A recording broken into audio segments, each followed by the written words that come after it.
J'en discute avec les journalistes Joël Denis Bellavance, chef du bureau parlementaire de la presse, Catherine Lévesque, correspondant parlementaire au National Post, et Yves Malo, ex-chef du bureau parlementaire de Radio-Canada. Alors, bonsoir à vous trois. Bonsoir. Bonsoir. Bonsoir. On vient de l'entendre, l'opposition parle de défaillance ou d'aveuglement volontaire dans les communications internes des milices libéraux. On peut penser bien sûr à Mendicino, sur Bernardo, mémo préparé par le ministre Blair sur les menaces contre Michael Chong qui ne se serait pas rendu jusqu'à lui. Bref, il y a plusieurs exemples à donner.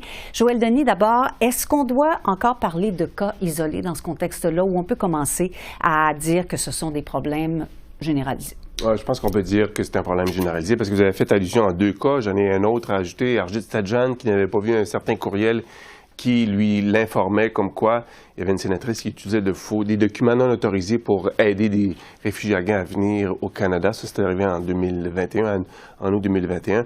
Il y a eu un autre incident aussi où on n'avait pas vu les documents. Donc, c'est un pattern, pour utiliser une expression courante.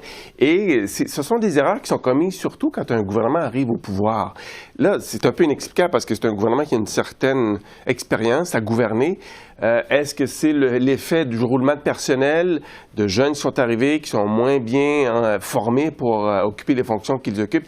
C'est peut-être une explication, mais chose certaine, ça fait mal à l'image du gouvernement et ça alimente, je pense, le discours des partis de l'opposition comme quoi le gouvernement est incompétent. Donc ça, c'est pas facile de s'en défaire de ces accusations, mais ça alimente ce discours à l'heure actuelle. Oui, on commence à entendre parler d'usure, d'essoufflement, autant de mots qui sont dans le discours. Justement, ça c'est bien de le mentionner parce que c'est un peu une des caractéristiques d'un gouvernement qui est usé. C'est-à-dire ces genres d'erreurs stratégiques qui sont commises par le gouvernement lui-même et non pas par le travail ardu de l'opposition. Ouais. Alors justement, je vous relance là-dessus, Catherine. Est-ce que c'est en train de devenir un vrai problème pour les libéraux? OK, oui. OK, oui, parce que, comme Joël Denis l'a dit, comme vous l'avez dit, c'est pas la première fois. On dirait justement, ça arrive plusieurs fois, et puis là, on se dit, pourquoi est-ce que ça arrive? Et puis, est-ce que c'est parce qu'il y a une trop grande concentration au bureau du premier ministre? Mais moi, ce qui me dérange aussi, c'est comment ils arrivent à... C'est l'après. Dans le fond, ils n'arrivent pas à se sortir de la crise, finalement. C'est ce qu'on voit. On dirait que, on dément, on dit que, c'est pas vraiment un problème. Oui, exactement. On a vraiment un problème, puis la crise s'étire à cause de ça, parce que, ça arrive de faire des erreurs. Ça arrive tout le temps. Parfois, justement, on n'a pas vu un courriel, le message ne s'est pas rendu, il y a des problèmes internes de communication. Mais comme on le voit à Québec, là, François Legault le fait souvent, il dit « je m'excuse » et on essaye de passer à autre chose. Là, on voit que c'est vraiment pas le cas pour le gouvernement Trudeau. Là. On fait tout sauf s'excuser. On trouve des excuses, mais personne n'est renvoyé, personne... et je trouve qu'au final, là, ça crée un peu de cynisme là, parce que finalement, il n'y a personne qui est responsable pour les problèmes qu'il y a eu. Yves, défaillance, aveuglement volontaire, attaque non fondée, comment on peut qualifier tout ça? Vous savez, Catherine, il y a deux choses. Soit les ministres mentent, soit leur personnel ne les ont pas informés correctement. J'aurais personnellement tendance à croire que c'est le numéro 2, c'est-à-dire du personnel qui ne les ont pas informés correctement, étant donné la spontanéité avec laquelle ils ont réagi. Mais réalisons une chose, il s'agit là de deux ministres qui, lors d'un inévitable remaniement ministériel, vont soit sortir du cabinet ou être affectés à des tâches beaucoup moins importantes. Alors peut-être a-t-on jugé bon qu'il n'était plus nécessaire d'informer ces ministres parce qu'ils sont davantage plus près de la porte que d'une promotion. Alors, il y a un paquet de facteurs qui jouent, mais je suis d'accord avec Joël Denis et Catherine pour dire que c'est les signes d'un gouvernement à bout de souffle qui a besoin de quelque chose de neuf pour les relancer. Ça va au-delà des ministres, ça a rejailli sur tout le gouvernement finalement. Bon, la session se termine, évidemment, il reste que quelques jours. Je veux faire un bilan avec vous, si vous permettez. On le sait, le fameux dossier de l'ingérence étrangère a pris à peu près toute la place. Est-ce une bonne chose ou non, Joël Denis? Est-ce que ça a éclipsé d'autres dossiers? Si oui, lesquels? Oui, je pense qu'évidemment, ça a éclipsé le dossier de la hausse du coût de la vie, bien que le Parti conservateur ait tenté de l'imposer un peu après le dépôt du budget, mais on y revenait, mais de façon plus ou moins agile, c'est ce dossier de l'ingérence. Je pense que c'est quand même, ça s'imposait parce qu'il s'agit de notre démocratie. Je peux faire un plaidoyer en ce sens-là.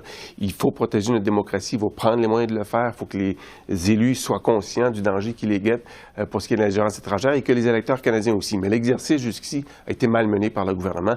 On a tenté de un peu balayer l'affaire sous le tapis en nommant un rapporteur spécial. D'ailleurs, c'est un nouveau vocabulaire qui est introduit pour les anglophones au Canada.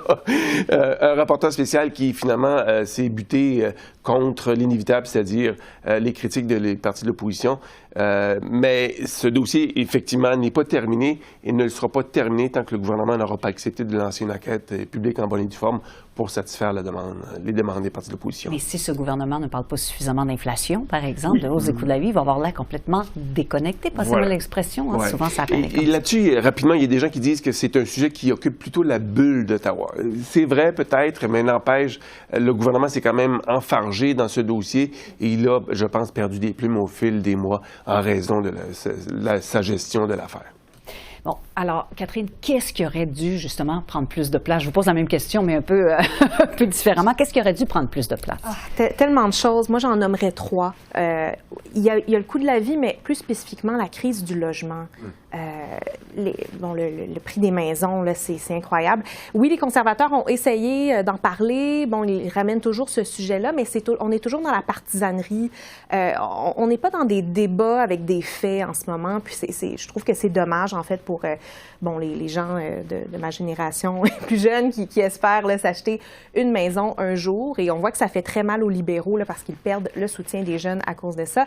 Les changements climatiques, hein, ça aussi, même si disparu du radar. Oui, même si le pays brûle, il y a des feux de forêt, on n'en a à peu près pas parlé. Et encore là, c'est toujours très, très partisan. Et puis les conservateurs ne s'aident pas en n'ayant pas de plan. Mais j'ajouterais aussi l'intelligence artificielle. Ça aussi, c'est un gros sujet et on n'en a à peu près pas parlé. Puis je trouve ça intéressant parce qu'aujourd'hui, Michel Leblanc de la Chambre de commerce du Montréal métropolitain qui disait il y a un projet de loi actuellement qui n'a pas avancé pour mieux protéger les gens de l'intelligence artificielle. Il faut absolument que ça bouge. Alors ça aussi, je trouve que c'est un sujet là, qui a été complètement éclipsé, je pense, dans les derniers mois. Et donc, il faut parler rapidement. Oui, tout à fait, parce que sinon, justement, la technologie avance et puis on essaie d'adopter une charte du numérique depuis plusieurs années. Il n'y a rien qui bouge. Bon, alors, sur le plan législatif des libéraux, maintenant, il y a eu la loi d'exécution du budget sans surprise. Il y a eu C-13, la réforme de la loi sur les langues officielles. C-18 qui vise à forcer, c'est important ce dossier-là, les géants du Web à indemniser les médias d'information pour le partage de leurs articles. Yves, qu'est-ce qui est la plus grande réussite législative, disons ça comme ça, des libéraux pendant cette session parlementaire et quel est le plus grand échec? Je dirais que le plus grand succès, c'est C-13 sur les langues officielles, parce qu'après presque 8 ans de pouvoir, il était temps que quelque chose aboutisse de ce côté-là. Et finalement, ça aboutit avec le vote en 3e lecture au Sénat jeudi dernier. Il ne manque que la sanction royale. Et bien qu'imparfait, ce projet de loi qui deviendra loi dans les prochains jours a au moins le mérite de moderniser un certain nombre de choses. Et on peut qualifier ça de bon coup. Les mauvais coups, on a l'embarras du choix parce que, vous en avez parlé un peu plus tôt, la lutte à l'inflation a été éclipsée en première partie d'année par cette commission d'enquête sur les mesures d'urgence, ensuite sur l'ingérence chinoise. Alors, on a complètement oublié ce qui se passait ailleurs. Je vous rappelle qu'il y a le commissaire fédéral à l'environnement et au développement durable qui a beaucoup tapé sur les doigts du gouvernement Trudeau en parlant de belles paroles plutôt que d'actions concrètes. Alors, et que dire de C-21, les reculs qu'il y a eu sur le projet de loi sur le contrôle des armes à feu. Alors, il y a un paquet de dossiers où rien n'a évolué correctement. Alors, dans ce bulletin, il y a très peu de bonnes notes, beaucoup de mauvaises notes. Oui. Joël Denis, je vous poserai la même question à peu près. Un prix orange, un prix citron, si vous aviez à les décerner. Le prix orange, je vous dirais, je présume que c'est une bonne note. Le prix orange, ce serait, comme Yves, je pense que le projet de loi sur les langues officielles, c'était dû, on l'attendait, les francophones à travers le pays l'attendaient depuis très longtemps. Et je pense que ça va donner un coup de main important, d'autant plus que ça s'accompagne avec un plan en matière d'immigration pour augmenter la proportion des francophones, des immigrants francophones qui s'établissent à l'extérieur du Québec. Donc ça, je pense, on peut dire un A+ là-dessus.